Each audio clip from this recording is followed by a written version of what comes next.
तो फिल्म की शुरुआत में हम देखते हैं कापा फैमिली को, जिसमें कि गाय, उसकी वाइफ प्रिस्का और उनके बच्चे ट्रेंट और मैडॉक्स होते हैं। ये लोग हंसी खुशी एक वेकेशन पर जा रहे थे। थोड़ी ही देर में ये अनामिका नाम के एक रिजॉर्ट में पहुंचते हैं, जहां पर रिजॉर्ट का मैनेजर उनका वेलकम करता है और वर्कर उन्हें एक वेलकम कॉकटेल सर्व करती है। सब कुछ इतना बढ़िया था, इतना लग्जूरियस था कि प्रिस्का को यकीन ही नहीं हो रहा था कि ऑनलाइन भी इतना अच्छा होटल मिल सकता है। उसने तो बस रैंडमली चूज किया था। बच्चों के लिए भी यहाँ खास प्रिपरेशन की गई थी, जिससे वो भी काफ़ी खुश थे। यहीं पर उन्हें इडली नाम का एक बच्चा मिलता है, जो होटल मैनेजर का ही भांजा था। ट्रेंड की तो उससे काफ़ी अच्छी दोस्ती हो जाती है। वो लोग साथ में बीच में खेलने लगते हैं, जिसमें कि ये दोनों रैंडम लोगों से उनका नाम और प्रोफेशन पूछ रहे थे, जिसमें ये बंदा खुद को एक पुलिस ऑफिसर बताता है। शाम को गाय और प्रिस्का के बीच में झगड़ा हो जाता है। यहाँ हमें पता चलता है कि जल्दी इनका डिवोर्स होने वाला है, जिससे पहले ये बच्चों को यहाँ एक क्वालिटी टाइम देने आए हैं और बच्चे इसके बारे में जानते तक नहीं। इसके अलावा प्रिस्का के पेट में ट्यूमर भी है और ये बात भी वो बच्चों से छुपाई हुई है। पेरेंट्स को लड़ता देख बच्चे अनईजी फील कर रहे थे। ध्यान बटाने के लिए ट्रेंड एक पजल गेम खेलने लगता है, जो उसे इडलिप नहीं दिया था। अगली सुबह हम एक और फैमिली को देख पाते हैं, जिसमें कि चार्ल्स, उसकी माँ एग्नेस, उसकी वाइफ क्रिस्टल और 6 साल की बेटी कारा थी। क्रिस्टल को कैल्शियम डेफिशिएंसी थी, तो वो अपने लिए एक कैल्शियम वाला जूस ऑर्डर करती है। सडनली एक लेडी को वहाँ पर मिर्गी का दौरा पड़ जाता है, जिसका नाम पेटिशा था। चार्ल्स उसको देखने जाता है क्योंकि वो एक डॉक्टर था, लेकिन पेटिशा का हस्बैंड जेरिन खुद ही एक नर्स था, जो उसे संभाल लेता है। उधर रिजॉर्ट का मैनेजर कापा फैमिली से कहता है कि यहाँ पास में एक प्राइवेट बीच है, जो कि काफ़ी खूबसूरत है। वो कुछ गिने चुनी फैमिलीज को ही ऑफर दे रहा है और उसके ख्याल से उन्हें भी वहाँ जाना चाहिए। और कापा फैमिली उसका ऑफर एक्सेप्ट कर लेती है। लेकिन तभी वहाँ पर हम इडली को देखते हैं, जो शायद ट्रेंड को कुछ बताना चाहता था, लेकिन तभी मैनेजर आकर उसे वहाँ से ले जाता है। अब हमें वो बीच भी दिखाया जाता है, जहाँ पहले से एक आदमी और एक लड़की थी। इसके बाद हम कापा फैमिली को एक वैन में देखते हैं, जो कि बीच की तरफ जा रहे थे और उनके साथ चार्ल्स और उसकी फैमिली भी थी। ड्राइवर उन्हें बीच के गेट पर छोड़ देता है, ये कहकर कि शाम 5 बजे मैं सबको लेने आ जाऊंगा। वो उन्हें फूड आइटम्स भी प्रोवाइड करता है, जो कि ज़रूरत से ज़्यादा ही थे, और बाहर से ही बीच तक जाने का रास्ता बताकर वहाँ से जाने लगता है। तभी चार्ल्स उससे कहता है कि हमारे बीच एक बुजुर्ग महिला है, तुम सामान उठाने में उनकी हेल्प कर दो। लेकिन सॉरी, मैं जल्दी में हूँ, ये कहकर वो ड्राइवर वहाँ से चला जाता है और सब उसके बताए हुए रास्ते से बीच तक पहुँच जाते हैं। और यहाँ का नज़ारा देखकर तो सबको ऐसा लगा कि मानो वो जन्नत में है। चारों तरफ नेचर की खूबसूरती और शांति, सभी यहाँ पर एंजॉय करने लगते हैं। तभी मैडॉक्स की नज़र उस आदमी पर पड़ती है, जो असल में मिड साइज्ड सेडान था, एक फेमस रैपर। मैडॉक्स तो उसकी बहुत बड़ी फैन थी।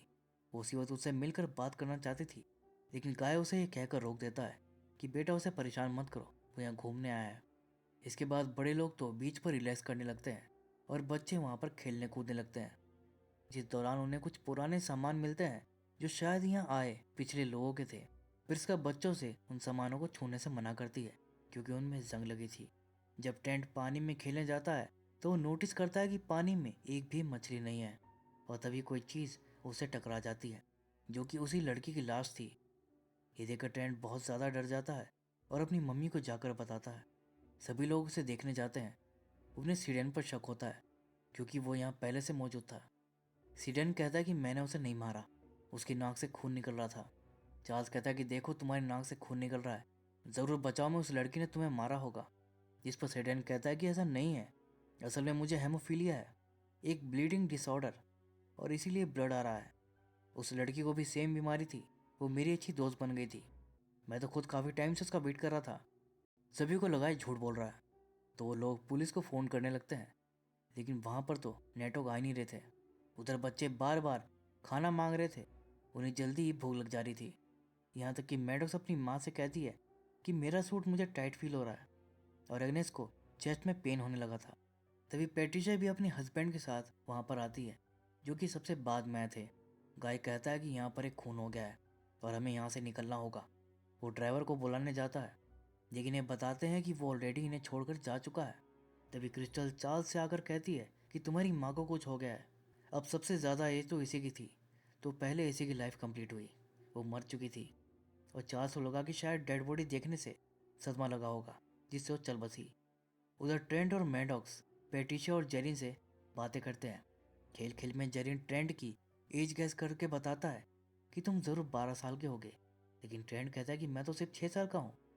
तभी वहाँ पर प्रिस्का आती है, जो बच्चों को ढूंढ रही थी। ट्रेंट उससे कहता है कि मैं तो यही हूँ मॉम। प्रिस्का अपने बच्चों को ही नहीं पहचान रही थी, क्योंकि वो बड़े हो चुके थे और उन्हें इनका पता भी नहीं था। तभी गाय वहाँ पर आता है और वो भी बच्चों को देखकर दंग रह जाता है। उधर सीडन वहाँ से भागने के चक्कर में गुफा की तरफ चला जाता है, जिसे देख चार्ल्स उसका पीछा करता है। लेकिन फिर उन्हें सर पर काफ़ी ज़्यादा प्रेशर फील होता है। उन्हें लगा जैसे वो मर ही जाएंगे। दोनों बेहोश हो जाते हैं और बाकी लोग उन्हें वहाँ से बाहर लाते हैं। प्रिस्का को लगता है कि बच्चों ने ज़रूर कुछ गलत खा लिया है, जिससे वो बड़े हो गए। वो डॉक्टर से उन्हें चेक करने के लिए कहती है, लेकिन डॉक्टर के दिमाग में तो कुछ और ही चल रहा था। वो सीडेन पर अचानक चाकू से हमला कर देता है और पूछने पर कहता है कि गलती से हो गया। मतलब ये डॉक्टर खुद एक दिमागी मरीज है। खैर जेरिन सीडेन की हेल्प करने आता है, लेकिन उसे अब शायद इसकी ज़रूरत नहीं थी, क्योंकि उसका घाव तुरंत भर गया था। अब सभी लोगों को ये जगह काफ़ी अजीब लगने लगी थी और सब उस बीच से निकलना चाहते थे।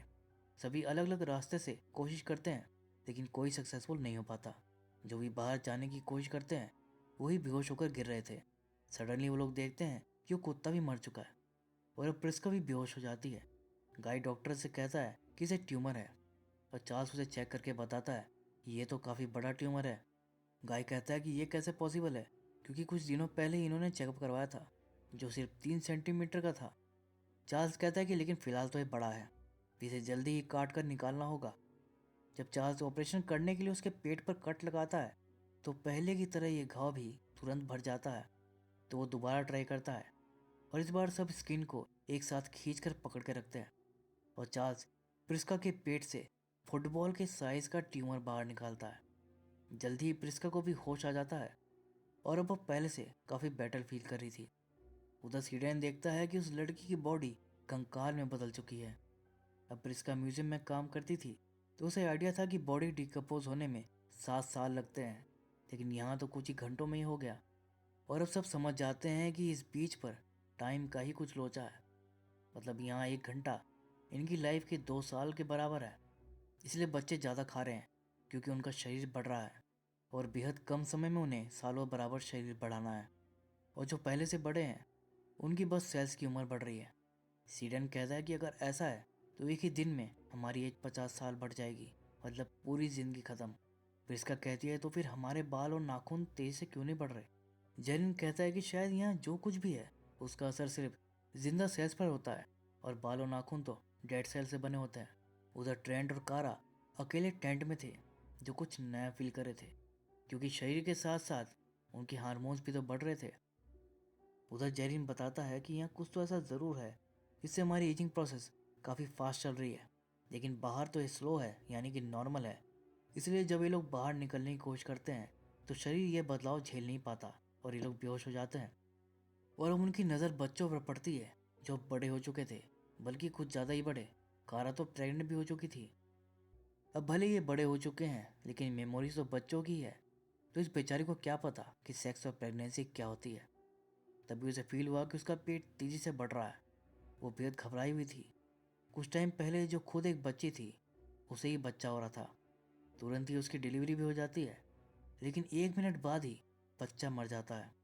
उस बच्चे की एज भी इतनी तेजी से बढ़ रही होगी कि उसे खिलाने तक का नहीं टाइम मिला और भूख से वो मर गया।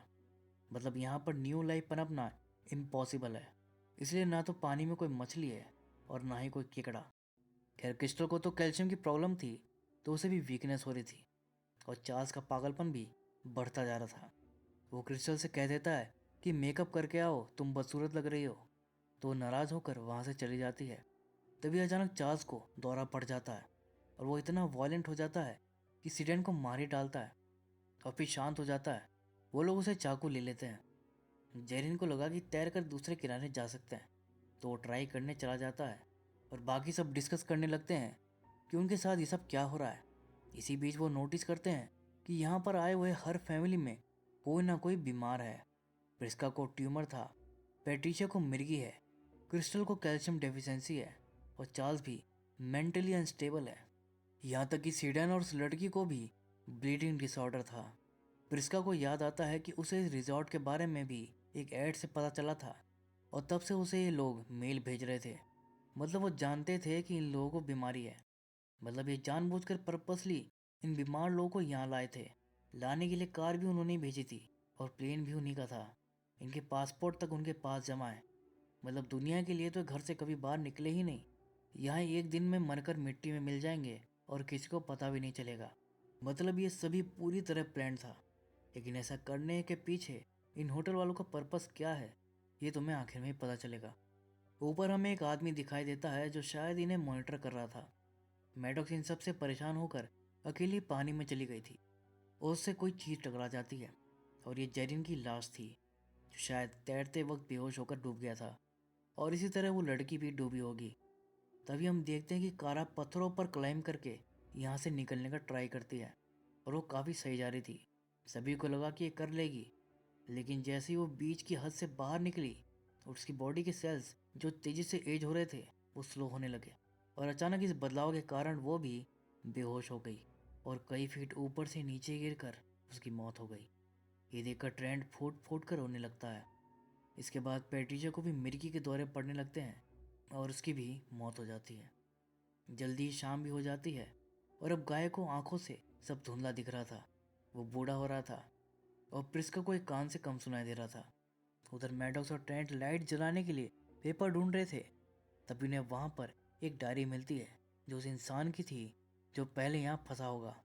उसमें लिखा था कि यहाँ की चट्टानों में ही कोई मिनरल है जो तेजी से सेल्स की उम्र बढ़ाता है।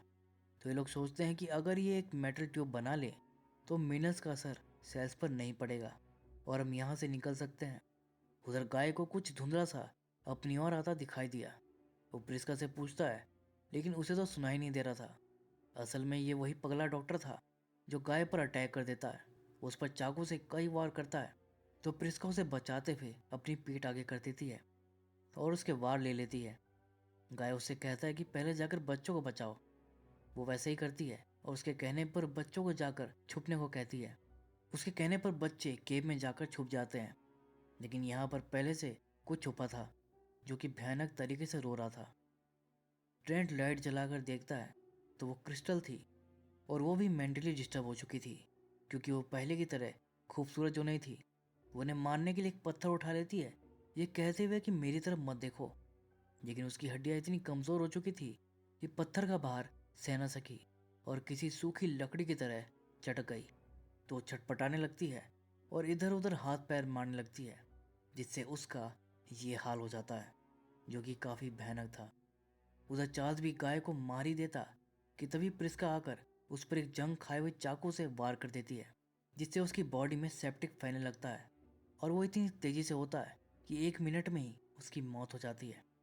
और अब इस बीच पर केवल कापा फैमिली ही जिंदा बचे थे। बचने की उम्मीद तो ये खो दिए थे, इसलिए जब तक जिंदा है साथ में हंसी खुशी टाइम बिताने लगे। मैडॉक्स प्रिस्का के लिए गाना गाती है जिससे वो काफ़ी खुश होती है। गाय और प्रिस्का भी अपने बीच सारे गिले शिकवे भुला देते हैं। सभी बेहद इमोशनल दौर से गुजर रहे थे कि तभी गाय का भी टाइम आ गया और वो मर गया और उसके तुरंत बाद प्रिस्का की भी मौत हो गई। सुबह तक ट्रेंट और मैडॉक्स भी अधेड़ उम्र के दिख रहे थे। ये अंदाज़ा लगा रहे थे कि इनके पास अब सिर्फ 13 घंटे बचे हैं। अपनी मौत के लिए वेट करने की सिवाय और कोई काम भी तो नहीं था। तो टाइम पास करने के लिए दोनों सैंड कासल बनाने लगते हैं। भले ही दोनों 50+ के हो चुके हैं लेकिन उनकी मेमोरीज तो बच्चों की ही थी। तभी ट्रेंट को इडली वाले उस पजल गेम की याद आती है जिसे वो सॉल्व नहीं कर पाया था। तो सोचा कि चलो इसी को सॉल्व कर लेता हूँ और फाइनली वो उसे सॉल्व कर लेता है और रिजल्ट देखकर वो चौंक जाता है। उसमें लिखा था कि अंकल को कोरल पसंद नहीं है। ये लोग समझ जाते हैं कि ज़रूर इडलिब ने उसके अंकल को एक कहते सुना होगा। इडली बच्चा ज़रूर है लेकिन जब उसने देखा कि बीच पर गए लोग वापस नहीं लौट रहे तो उसे कुछ गड़बड़ लगी होगी, इसलिए अपने दोस्त की हेल्प करने के लिए उसने नोट दिया था। ट्रेंट और मैडॉक समझ चुके थे कि अंकल को कोरल इसलिए पसंद नहीं क्योंकि शायद वही यहाँ से निकलने का रास्ता है। दोनों बिना देर किए उस एरिया से निकलने की कोशिश करने लगते हैं जो एरिया कोरल से कवर्ड था। और ये उनके लिए एक मेटल ट्यूब का काम करने वाला था। लेकिन बीच रास्ते में मैडॉक्स की ड्रेस अटक जाती है और वो दोनों बीच में ही फंस जाते हैं। उनकी सांसें फूलने लग जाती है और ड्राइवर जो कि इन्हें बराबर वॉच कर रहा था, वो अपने बॉस को कॉल करके कहता है कि ट्रायल नंबर 73 के सभी लोग मारे गए। वो वापस रिजॉर्ट में आ जाता है जहाँ पर हमें एक सीक्रेट लैब दिखाई जाती है और अब जाकर हमें इनका मोटिव पता चलेगा। असल में ये लोग दवाइयाँ बनाते हैं जिसके ट्रायल के लिए वो लोग इस बीच का यूज़ करते हैं। ये लोग जानबूझकर बीमार लोगों को यहाँ पर लाते हैं और कॉकटेल के बहाने एक्चुअली में ये उन्हें अपनी दवाई भी लाते हैं। फिर वो उन्हें इस बीच पर भेज कर देखते हैं कि उनकी दवाई कितनी कारगर है, कोई साइड इफ़ेक्ट तो नहीं है और घंटों में इन्हें रिजल्ट भी मिल जाता है। सालों तक वेट करना नहीं पड़ता। आज उनका 73 एक्सपेरिमेंट था और फाइनली उनकी मिर्गी की दवाई काम कर रही थी।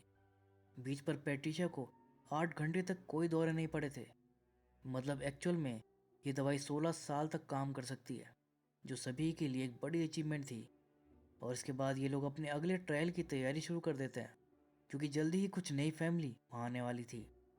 दूसरी तरफ हम देखते हैं कि एक आदमी आकर उस पुलिस वाले को एक डायरी देता है जो और कोई नहीं ट्रेंट ही था। असल में ट्रेंट और मैडॉक्स दोनों जिंदा थे जो किसी तरह उस कोरल को पार करके रिजॉर्ट तक पहुंच गए थे। वो दोनों पुलिस को सब कुछ बता देते हैं। वैसे तो उनकी बात पर यकीन करना ऑफिसर के लिए मुश्किल था, लेकिन जब उसने डायरी में लिखे लोगों के नाम पता लगवाए तो उसे पता चला कि ये उन लोगों के नाम हैं जो रहस्यमय तरीके से गायब हो गए थे। उधर मैनेजर नई फैमिली को वेलकम करने जाता है और वर्कर उनके लिए ड्रिंक यानी कि दवाई लेकर आती है। लेकिन तभी वहाँ पर ट्रेंड और मैडॉक्स आकर वो दवाई गिरा देते हैं और सबके सामने इस रिजॉर्ट की पोल खोल देते हैं और सभी इस रिजॉर्ट की सच्चाई जान जाते हैं और अब रिजॉर्ट वालों पर कानूनी कार्रवाई होगी। और आखिर में ट्रेंड और मैडॉक्स इडली को थैंक्स कहते हैं क्योंकि उसी की हेल्प की वजह से तो ये बीच से निकल पाए थे। दोनों भाई बहनों को अपने घर भेज दिया जाता है। तो दोस्तों ये थी ओल्ड मूवी की एक्सप्लेनेशन। उम्मीद करता हूँ कि वीडियो आपको पसंद आई होगी। फिर मिलूंगा अगली वीडियो में। तब तक के लिए take care and keep watching.